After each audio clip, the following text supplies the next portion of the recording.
GTA 6 एक ऐसा game जो कि पूरी गेमिंग हिस्ट्री में सबसे बड़ा गेम एक्सपेक्ट किया जा रहा है और ये तो हम खुद भी इसके मैसिव बजट, इसकी हाइप और पुराने GTA गेम्स की सक्सेस को देख के पता कर भी सकते हैं। लेकिन ये रॉकस्टार जैसे इतने बड़े जायंट का इतना बड़ा प्रोजेक्ट सिर्फ एक 17 साल के बच्चे ने हैक कर लिया था। लिटरली 2022 में इसने रॉकस्टार गेम्स के सर्वर्स के अंदर घुसकर GTA 6 की 90 सीक्रेट क्लिप्स को लीक कर दिया था और ये वो सीक्रेट क्लिप्स थी जो कि फैंस को सालों बाद ऑफिशियली मिलने वाली थी। और इसलिए ये कोई छोटी मोटी हैकिंग नहीं थी, बल्कि ये गेमिंग इंडस्ट्री का सबसे बड़ा लीक था। और इस लीक ने रॉकस्टार गेम्स की इतनी सालों की मेहनत और उनकी इतनी सारी प्लानिंग्स को पूरा का पूरा हिला के रख दिया था। बट आखिर ये लड़का था कौन? उसने इतने बड़े गेम को हैक आखिर कैसे किया? रॉकस्टार गेम्स पर इसका क्या इम्पैक्ट पड़ा और गेमिंग कम्युनिटी का क्या रिएक्शन था? Let's see. What you doing up there?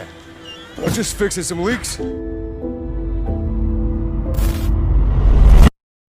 Ariane करताज ये यूके में रहने वाला एक 17 साल का लड़का था जो कि लैप्सस नाम के एक हैकिंग ग्रुप का मेंबर भी था। अब लैप्सस कोई ऐसी वैसी टीम नहीं थी, ये एक इंटरनेशनल साइबर क्राइम ग्रुप था जो कि बड़े बड़े जायंट्स को टारगेट करता था, लाइक एनवीडिया, उबर एक्सेट्रा। एरियन का हैकिंग के साथ ऑब्सेशन था, उसने अपनी स्किल्स को इतना ज्यादा परफेक्ट कर दिया था कि वो हैकिंग में मास्टर हो चुका था। वो इतना हार्डकोर था कि जब उसने GTA 6 को हैक किया था तब वो पुलिस कस्टडी में था और बेल पर एक होटल में रखा गया था। सोचो भाई, पुलिस प्रोटेक्शन में रहने के बाद भी रॉकस्टार जैसे इतने बड़े जायंट को इसने हैक कर दिया। और यहाँ तक कि इसने ये सब किसी बड़े कंप्यूटर या फैंसी सेटअप पर भी नहीं किया था। इसने ये सब सिर्फ एक Amazon Fire Stick और कुछ बेसिक टूल्स की हेल्प से ही कर दिया था। ये सब सुन के तो भाई दिमाग ही हिल जाता है, मतलब कि इतनी कम उम्र में इतना ज्यादा टैलेंट। बट अफसोस ये टैलेंट उसने गलत कामों में यूज किया। लेकिन क्वेश्चन ये है कि ये हैक आखिर हुआ कैसे? तो सितंबर 2022 में एरियन ने रॉकस्टार के इंटरनल सिस्टम में घुसने का तरीका ढूंढ लिया था। उसने रॉकस्टार के स्लेक चैनल्स जो कि कंपनी कम्युनिकेशंस के लिए यूज होते हैं उसमें अनऑथराइज्ड एक्सेस ले लिया था और फिर वहां से उसने GTA 6 के डेवलपमेंट, बिल्ड्स और सोर्स कोड के पार्ट्स चुरा लिए और फिर टोटल 90 वीडियो क्लिप्स इसने लीक कर दी जो कि अनरिलीज्ड गेम प्ले फुटेजेस थे। और इसमें थे अर्ली बिल्ड्स के वाइस सिटी के मैप्स, NPCs का इंटरेक्शन और कुछ बेसिक मिशंस के प्रोटोटाइप्स। लेकिन ये क्लिप्स फाइनल गेम की क्लिप्स नहीं थी, ये बिल्कुल ही रॉ क्लिप्स थी, जिसकी वजह से ग्राफिक्स वगैरह बहुत ही ज्यादा लो क्वालिटी दिखाई दे रहा था इन क्लिप्स के अंदर, क्योंकि तब GTA 6 अर्ली डेवलपमेंट स्टेज में था और शुरुआत में गेम जब बनते हैं तो वो ऐसे ही दिखते हैं। बाकी जब गेम पूरा कंप्लीट होके हमारे पास में फाइनल रिजल्ट आता है तो उसमें और इन अर्ली डेवलपमेंट स्टेज वाली फुटेजेस में जमीन आसमान का फर्क होता है, जो कि हमने GTA 6 के ट्रेलर्स में देख भी लिया है। लेकिन भाई फैंस को इससे क्या फर्क पड़ रहा है? उनके लिए तो ये गोल्ड था। इससे उनके लिए कंफर्म हो गया कि GTA 6 बन रहा है। गुरताज ने ये डार्क वेब्स और फर्म्स पे लीक कर दी और ये मत भूलना कि उसने ये सब पुलिस कस्टडी में रहते हुए किया था, जब वो ऑलरेडी दूसरे क्राइम्स की वजह से इन्वेस्टिगेट हो रहा था। और यार इन सब चीजों के बाद रॉकस्टार गेम्स ने इमीडिएटली एक ऑफिशियल स्टेटमेंट दिया जिसमें उन्होंने कहा कि एक अनऑथराइज्ड थर्ड पार्टी ने उनके सिस्टम से डेटा चुराया है, लेकिन ये हैक उनके डेवलपमेंट प्रोसेस को डीरेल नहीं करेगा। उन्होंने ये भी बोला कि GTA 6 का काम अभी प्रोसेसिंग में है और फैंस को पेशेंस रखने के लिए और उनसे वेट करने के लिए बोला गया, जो कि हम अभी तक कर रहे हैं। और फिर इसके बाद में Take-Two इंटरैक्टिव, जो कि पेरेंट कंपनी है रॉकस्टार गेम्स की, उसने इस चीज पर लीगल एक्शन लिया और इंटरनेट से सारे के सारे लीक्ड कंटेंट को हटाने का काम शुरू कर दिया। Take-Two ने DMCA नोटिस भी भेजे ताकि YouTube और Reddit पे वीडियोस हटाई जा सके। लेकिन यार इंटरनेट तो इंटरनेट है, यहाँ पे जो एक बार चीज अपलोड हुई उसका हटना इम्पॉसिबल ही मान लो फिर तो, क्योंकि फैंस ने अब तक वो क्लिप्स सेव कर ली थी। लिटरली रॉकस्टार के लिए ये एक PR नाइटमेयर था। लेकिन इन सब चीजों में अच्छी चीज ये थी कि रॉकस्टार ने इस सिचुएशन को स्मार्टली हैंडल किया और अपना पूरा फोकस गेम की डेवलपमेंट में रखा, ना कि इंटरनेट पे क्या चल रहा है वो देखने में। बट यार इस पे गेमिंग कम्युनिटी का क्या रिएक्शन था? फैंस की भी बात कर लेते हैं थोड़ी सी। लिटरली जब ये लीक्स आए थे तो गेमिंग कम्युनिटी में बवाल मच गया था। एक्स पे हैशटैग GTA 6 ट्रेंड करने लगा था। Reddit और X पे डिस्कशंस चालू हो गए, कोई मैप के साइज पे बात कर रहा था, कोई NPCs के AI पे बात कर रहा था और हर दिन दुनिया भर की वीडियोस अपलोड हो रही थी YouTube पर। लेकिन एज आई सेड बिफोर, ये अनफिनिश्ड फुटेजेस थी, जिसकी वजह से ज्यादा कुछ भी पता नहीं चला GTA 6 के बारे में। लेकिन इन सब चीजों से एक बात तो क्लियर थी कि GTA 6 की हाइप फैंस के बीच में 100x बढ़ गई थी। और इसलिए आप सबको याद ही होगा जब दिसंबर 2023 में GTA 6 का फर्स्ट ट्रेलर आया था, तब उसने सारे के सारे रिकॉर्ड्स तोड़ दिए थे YouTube पे। और आज के टाइम पे इसके ट्रेलर पे ओवर 250 मिलियन व्यूज हैं, जिसकी वजह से ये किसी वीडियो गेम का मोस्ट व्यूड ट्रेलर बन जाता है। और रिसेंटली ही ट्रेलर 2 भी लॉन्च हुआ था और उसकी भी हाइप कितनी ज्यादा है ये तो आपको पता ही है। मतलब कि दुनिया भर के रिएक्शन, दुनिया भर की ब्रेकडाउन वीडियोस उस पे ऑलरेडी बन चुकी हैं YouTube पर। लेकिन इसके बाद में एरियन का क्या हुआ? देखो यार, ये लड़का सिर्फ रॉकस्टार तक नहीं रुका, उसने उबर, एनवीडिया, माइक्रोसॉफ्ट जैसे कंपनीज को भी हैक किया था। यूके के पुलिस ने उसे 2022 में अरेस्ट किया और और दिसंबर 2023 में लंदन के एक कोर्ट में उसको सजा सुनाई गई। कृताज को इंडेफिनिट हॉस्पिटल ऑर्डर दिया गया, मतलब कि जब तक वो सोसाइटी के लिए डेंजर है उसको सिक्योर मेंटल हेल्थ फैसिलिटी में रखा जाएगा। अब आप में से काफी सारे लोग ये सोच रहे होंगे कि अगर इसने पास्ट में इतने बड़े बड़े कांड करके रखे थे तो इसको डायरेक्ट जेल में क्यों नहीं रखा गया। तो देखो यार, इसके पीछे का रीजन ये था कि कोर्ट ने देखा कि उसका दिमाग अलग तरीके से काम करता है और वो मेंटली ट्रायल के लिए अभी फिट नहीं था। और डॉक्टर्स ने कहा कि वो जेल में गया तो वहाँ पे उसका मेंटल हेल्थ और ज्यादा खराब हो सकता है और वो शायद वहाँ सेफ ना रहे। मतलब या तो वो खुद को नुकसान पहुंचा सकता था या फिर दूसरे इनमेट्स उसको हार्म कर सकते थे। और एक और रीजन, अगर उसको जेल में रखते तो उसका ये हैकिंग का टैलेंट वेस्ट हो जाता, क्योंकि जेल में रिहेबिलिटेशन और मेंटल हेल्थ केयर नहीं होता है जैसा हॉस्पिटल में होता है। साथ ही जेल के स्ट्रिक्ट एनवायरनमेंट में उसका बिहेवियर और ज्यादा खराब हो सकता था और अदर क्रिमिनल्स के साथ वो और ज्यादा गलत चीजें भी सीख सकता था। इसलिए इस स्पेशल हॉस्पिटल में रखना ही कोर्ट को सही सजा लगी इसके लिए, जहाँ पे डॉक्टर्स इस पे नजर रखेंगे और इसका इलाज करेंगे। मतलब यार देखा जाए तो एरियन था तो बहुत ज्यादा टैलेंटेड, क्योंकि इतनी बड़ी कंपनी के इतने सिक्योर सिस्टम को हैक करना is not an easy task. लेकिन यार वही बात थी ना कि उसने इन सब चीजों को गलत काम के लिए यूज किया, जो रॉकस्टार जैसे स्टूडियो के लिए एक बड़ा लॉस भी था। शॉर्ट टर्म के लिए ऑब्वियसली यार रॉकस्टार को थोड़ा सा झटका तो लगा था, लेकिन इससे लॉन्ग टर्म में GTA 6 की डेवलपमेंट पे कुछ असर नहीं पड़ा। और यार अब ये चीज तो हमें भी पता है कि GTA 6 का डेवलपमेंट रॉकस्टार गेम्स बहुत ही अच्छे से कर भी रहा है अभी। लेकिन यार फैंस बहुत टाइम से इंतजार कर रहे हैं GTA 6 का और सोच रहे थे सब लोग कि 2025 में आखिरकार वो टाइम आ जाएगा जब हमें GTA 6 देखने को मिलेगा। बट अब GTA 6 हमको मई 2026 में देखने को मिलेगा और ये चीज शायद आपको पता चल भी गई होगी। बाकी यार ट्रेलर 2 देख के तो लग रहा है कि GTA 6 क्रेजी होने वाला है, क्योंकि ये ट्रेलर 2 PS5 पे रिकॉर्ड किया गया था। मतलब GTA 6 आपको ऐसा ही दिखने वाला है जब प्ले स्टेशन पे आप लोग खेलोगे, या फिर क्या पता तब तक और अच्छा हो जाए। बाकी यार वीडियो पसंद आई हो तो वीडियो पे एक लाइक जरूर कर देना और चैनल को सब्सक्राइब भी कर देना। और गाइस कमेंट करके नीचे जरूर बताना कि वीडियो कैसी लगी। आपके प्यारे प्यारे कमेंट्स पढ़ के मुझे बहुत अच्छा लगता है और बहुत ज्यादा मोटिवेशन मिलता है नेक्स्ट वीडियो को बनाने का। तो चलो गाइस मिलते हैं आपसे नेक्स्ट वीडियो में, तब तक के लिए बाय बाय। जय हिंद, जय जय भारत,